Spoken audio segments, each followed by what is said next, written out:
जैसे कि last video में देखे थे, पाक हैंसे को धमकी देकर आता है कि वो उसको सजा दिलाकर ही रहेगा एंड सोहन को पता चल जाता है कि सबूत भी है। फिर पुलिस स्टेशन में सब लोग टेंशन में रहते हैं क्योंकि पाक हैंसे के पास जो गया था।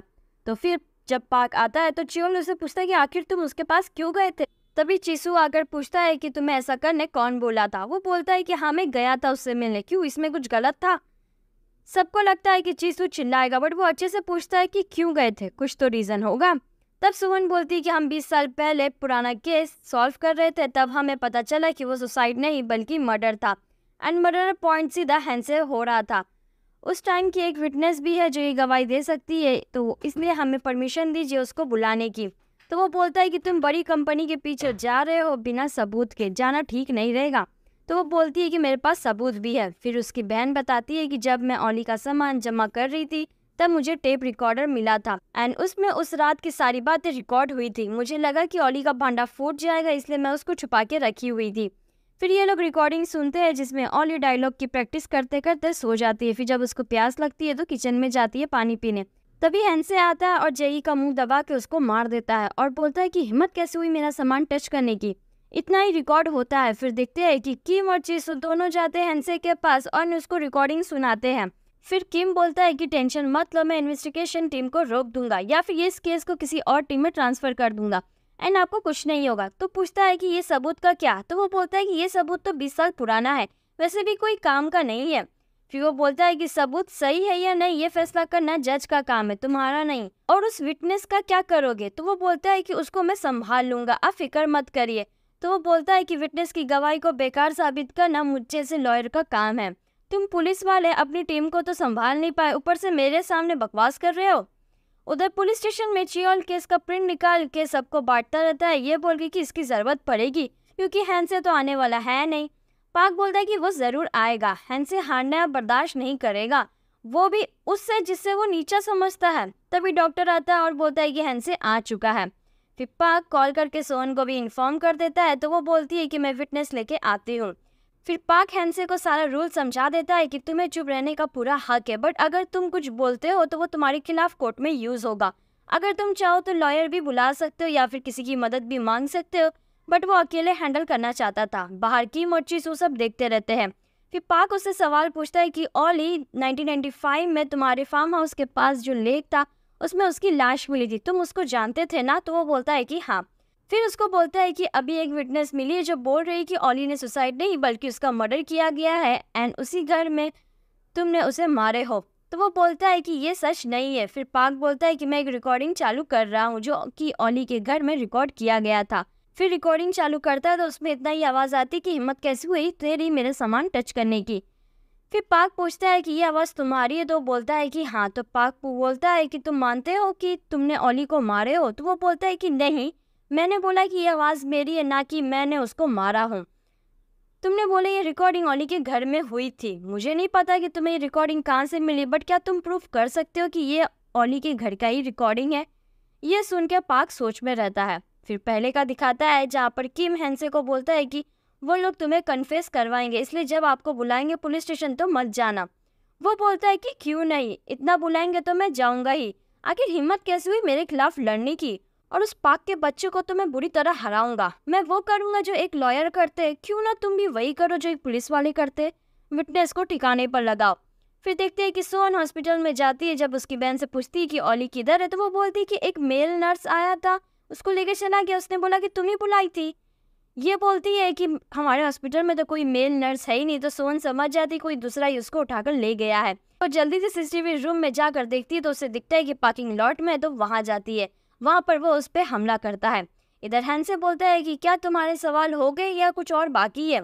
तो वो बोलता है कि मैं प्रूफ कर सकता हूँ कि ये रिकॉर्डिंग 20 साल पहले ओली के घर की है। तो वो बोलता है क्या, सही में। तो पाक बोलता है कि ये रिकॉर्डिंग यही खत्म नहीं होती है। ये सुन के किम लोग हैरान हो जाते हैं।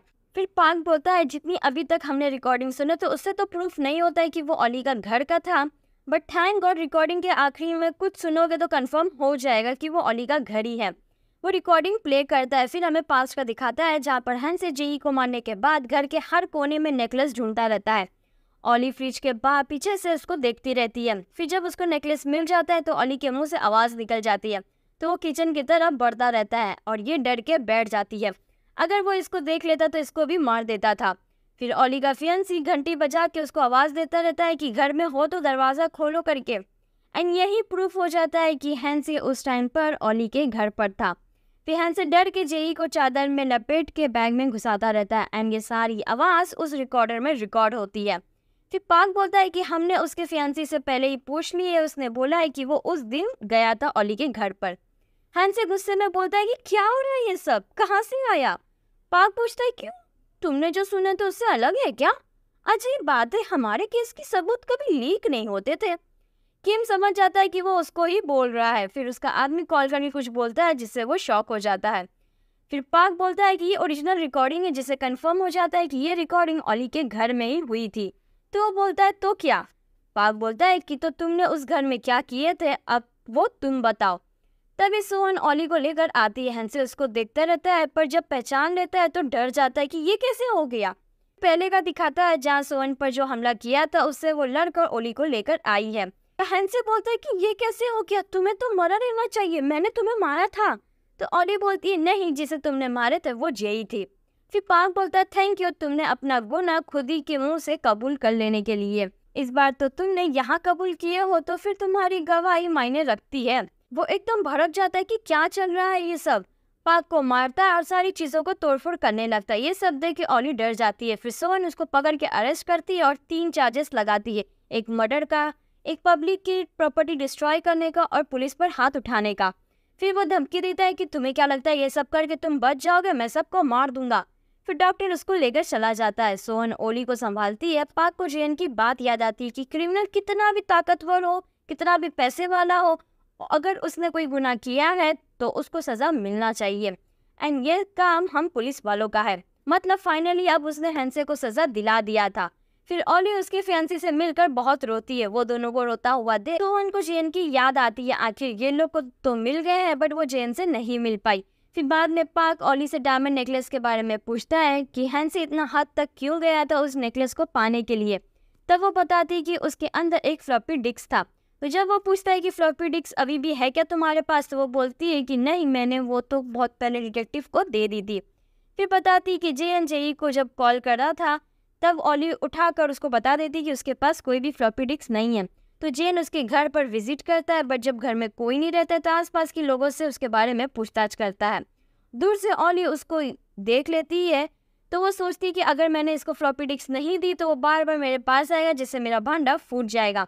तो वो फ्लॉपी डिस्क को पुलिस स्टेशन में कुरियर करवा देती है। पुलिस स्टेशन में उसका कुरियर किम ले लेता है। फिर जब जेन आता है देखता है कि उसका कुरियर पहले ही फाड़ चुका है, तो उसको बोलता है कि ये कौन सा चोर है जो इतने सारे डिटेक्टिव के होते हुए भी चोरी कर रहा है। तो वो बोलता है कि ये दूसरे डिपार्टमेंट से है, इनके साथ जाओ और इनका सारा कुछ बताओ कि तुम्हें ये फ्लॉपी डिस्क कहाँ से मिला है। तुमने बड़ी मेहनत से सबूत ढूंढे तो तुम्हें क्रेडिट तो मिलना ही चाहिए। फिर अगली सुबह किम न्यूज़पेपर देख के हंसता है क्योंकि किसी दूसरे आदमी पर सारे घोटाले का इल्जाम लगा देते हैं। फिर देखता है कि सामने से एक गाड़ी आ रहा है उसको ठोकने के लिए, तो वो बच जाता है। उसमें जेएन रहता है। वो बोलता है कि तुम कर क्या रहे हो, ब्रिज का कंस्ट्रक्शन कंपनी में बड़े बड़े लोग मिले हुए थे, तो सिर्फ एक ही कंपनी का नाम क्यों आया? तो बोलता है कि डिस्क में उसी का डेटा होगा। तो बोलता है कि नहीं, मुझे पक्का यकीन है कि तुमने ही उसको डिलीट किए होंगे, जैसे एक पालतू कुत्ता अपने मालिक के सामने पूंछ हिलाता है। एंड ऐसा ही रहता है। किम सारे डेटा को चुन चुन के डिलीट कर देता है। किम बोलता है कि तो कैसा लग रहा है तुम्हें कुत्ते से काट के? अगर अच्छा नहीं लग रहा है तो जाओ यहाँ से, वैसे भी मुझे तुम्हारी ज़रूरत नहीं है। जेएन बोलता है कि तुम इंस्पेक्टर बन के शुरू किए थे और अभी तुम चीफ बन के इतनी कम उम्र में बड़े अच्छी लाइन में जा रहे होंगे। और ये घर, वाह, तुम डिटेक्टिव की सैलरी से तो कभी नहीं ले सकते हो, इसलिए मैं नहीं जाऊँगा जब तक मैं उस कुत्ते को हरा ना दूँ। मैं मरते दम तक हार नहीं मानूंगा, देखते हैं कि मैं जीतता हूँ या वो कुत्ता, बोल के चला जाता है। इधर प्रेजेंट में चीसू जैसी किम के पास जाता है। वो उसको एक जोरदार चमाट मारकर बोलता है कि तू कर क्या रहा है, जब तेरी टीम ऐसा कर रही थी तो क्या तूने जानबूझ के ऐसा किया मुझे बर्बाद करने के लिए? भूल मत, तू एक छोटे से गांव इंजू में रहता था, मैंने तुझे यहाँ लेकर आया, और पाक कुछ गड़बड़ कर रहा है क्या? चीसू को गड़बड़ तो लगती है क्योंकि उसने पाक के पास से जेएन का वॉकी टॉकी जो मिला था, बट किम को वो नहीं बताता और बोलता है कि नहीं, उसने अभी तक कुछ गड़बड़ जैसा नहीं किया है। तो किम बोलता है कि अगर वो जरा सा भी टांग अड़ाता है ये जानने के लिए कि जेएन के साथ क्या हुआ था, तो उसको रास्ते से फौरन हटा देना, क्योंकि अगर सच्चाई सामने आती है तो तुम सबसे पहले बुरी पोजीशन में रहोगे। जानते हो ना, ये बात सुन के चीसू टेंशन में आ जाता है। उधर ये चारों पार्टी करते रहते हैं। ची और हैंसे की एक्टिंग करता है कि तुम्हें तो मैंने मार दिया था ना। नहीं, तुमने जिसे मारे थे वो जेई थी। अफसोस करता रहता है कि उसने ये लाइन मिस कर दिया था। बड़े प्राउड भी फील करते हैं क्योंकि एक के बाद एक केस सॉल्व करते जो जा रहे थे। एंड अब वो लोग ने तो इतने बड़े लॉ कंपनी के पार्टनर हैंसे को अरेस्ट जो किए थे। पार्टी करने के लिए वो लोग और ऑर्डर करते हैं तो सोहन बोलती है कि मेरा बस हुआ, मुझे जाकर कुछ पेपर वर्क करना है। तो चियोल बोलता है टीम लीडर मूड मत खराब करो, हमारे साथ थोड़ा मस्ती करो। बट सोहन बोलती है कि नहीं, मैं जाती हूँ। तो पाक बोलता है कि तुम ये लोग के साथ रहो, मैं बाकी का पेपर देख लेता हूँ। फिर पुलिस स्टेशन जाकर काम करता रहता है। तभी उसे सिग्नल आने की आवाज़ आती है। उधर चीसू आता रहता है। जब अपनी शक्ल देखता है तब पहले का दिखाता है जहाँ जेएन घायल हुआ पाक को बोल रहा था कि पास्ट चेंज हो सकता है, इसलिए कभी हार नहीं माना। तभी चीसू बंदूक लेकर आता है और जेएन को गोली मारता है। इधर पाक सिग्नल सुनकर उसकी तरफ जाता है। वहाँ चीसू भी आता रहता है। यहाँ पाक ड्रॉवर में से वॉकी टॉकी देख के हैरान रहता है कि ये यहाँ कैसे आया। तभी चीसू पीछे से आकर उसको आवाज़ देता है एंड यहीं पे एपिसोड खत्म हो जाता है। अब क्या चीसू पाक को अपने रास्ते से हटा देगा खुद को बचाने के लिए, या फिर पाक उसका सीक्रेट पहले ही पता कर लेगा? जानने के लिए नेक्स्ट एपिसोड जरूर देखें। तो नेक्स्ट एपिसोड देखने के लिए चैनल को सब्सक्राइब जरूर करें एंड बेल नोटिफिकेशन जरूर ऑन करें। अगर ड्रामा अच्छा लग रहा हो और वीडियो अच्छी लगी हो तो प्लीज़ शेयर करें। मिलते हैं नेक्स्ट एपिसोड में। Bye, take care.